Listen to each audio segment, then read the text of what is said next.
പ്രിയപ്പെട്ടവരെ, ഈ അടുത്ത് ദിവ്യ സയ്യരുടെ ഒരു വീഡിയോ ഉണ്ടായിരുന്നു. പുള്ളിക്കാരി ക്രിസ്തുവിനെ കുറിച്ച് പറയുന്ന ഒരു കവിത ചൊല്ലുന്ന ഒരു ഭാഗം വളരെ മനോഹരമായിട്ട് പുള്ളിക്കാരി പറയാൻ ശ്രമിക്കുന്ന ഇതാണ്: യേശു എല്ലാവരുടെയും എല്ലാമാണ് എന്നാണ് അതിൻ്റെ ഒരു സംഗ്രഹം. അതായത് വളരെ ആവിഷ്കാര സ്വാതന്ത്ര്യത്തിൽ ക്രിസ്തുവിനെ വളരെ മനോഹരമായിട്ട് ഒരു കാഴ്ചയിൽ കൂടെ കാണിക്കാൻ ശ്രമിക്കുന്നതാണ്. അത് കുറച്ച് വിവാദങ്ങളൊക്കെ ആയി. പക്ഷേ ക്രിസ്തുവിനെ നമ്മൾ ഇങ്ങനെയൊക്കെ കാണുമ്പോഴും നമ്മൾ മറക്കാതിരിക്കേണ്ട ഒരു പ്രധാനപ്പെട്ട കാര്യമുണ്ട്. അതായത് ക്രിസ്തു എന്ന് പറഞ്ഞാൽ അത് ചരിത്രത്തിലെ ഒരു ഇവന്റ് ആണ്.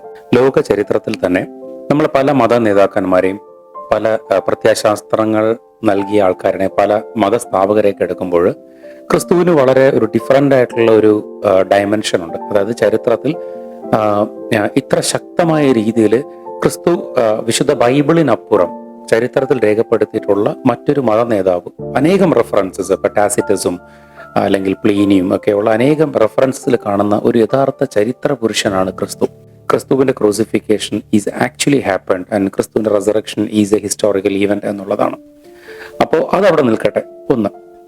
രണ്ടാമത് മറ്റൊരു കാര്യം പറയാനുള്ളത്, ആവിഷ്കാര സ്വാതന്ത്ര്യത്തിലാണ് പലപ്പോഴും നമ്മൾ ക്രിസ്തുവിനെ ഇങ്ങനെ വർണ്ണിക്കുകയൊക്കെ ചെയ്യുന്നത്. പക്ഷേ ക്രിസ്ത്യാനികൾ വളരെ വളരെ മിതത്വത്തോടു കൂടി, വളരെ ടോളറേറ്റ് ചെയ്തുകൊണ്ട് ഇതെല്ലാം ഉൾക്കൊള്ളുന്നതിന്റെ മറ്റൊരു കാരണം എന്താണെന്ന് നിങ്ങൾക്കറിയാമോ? ഉദാഹരണത്തിന് ഞാനൊരു എക്സാമ്പിൾ പറയാം. ഇപ്പോൾ സൽമാൻ റുഷിദിയെ പോലെയോ അല്ലെങ്കിൽ MF ഹുസൈനെ പോലെയൊക്കെ ഏതെങ്കിലും മതത്തിന്റെ പ്രവാചകനെയോ അതിന്റെ സ്ഥാപകരെയോ അല്ലെങ്കിൽ അവിടുത്തെ ദൈവത്തെയോ കുറിച്ച് പറഞ്ഞിരുന്നെങ്കിൽ നമുക്കറിയാം അവർക്ക് ഇന്ത്യ വിട്ടു പോകേണ്ടി വരുമായിരുന്നു, അല്ലെ?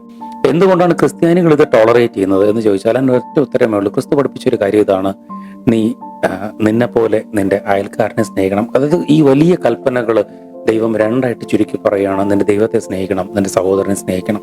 എന്നിട്ട് ഈശോ പറഞ്ഞൊരു കാര്യമുണ്ട്: സഹോദരന് വേണ്ടി ജീവൻ ബലി കഴിക്കുന്നതിനേക്കാൾ വലിയ സ്നേഹമില്ലെന്ന്. അതുകൊണ്ടാണ് പാശ്ചാത്യ ലോകത്ത് നമ്മൾ നോക്കുമ്പോൾ ഡാൻ ബ്രൗണിനെ പോലെയുള്ള എഴുത്തുകാർ ക്രിസ്തുവിനെയും ക്രിസ്തുവിന്റെ സഭയും ഇത്ര വികലമായ രീതിയിൽ മോശപ്പെടുത്തി ചിത്രീകരിക്കപ്പോൾ പോലും അദ്ദേഹം സുഖമായിട്ട് അവിടെ ജീവിക്കുന്നത്.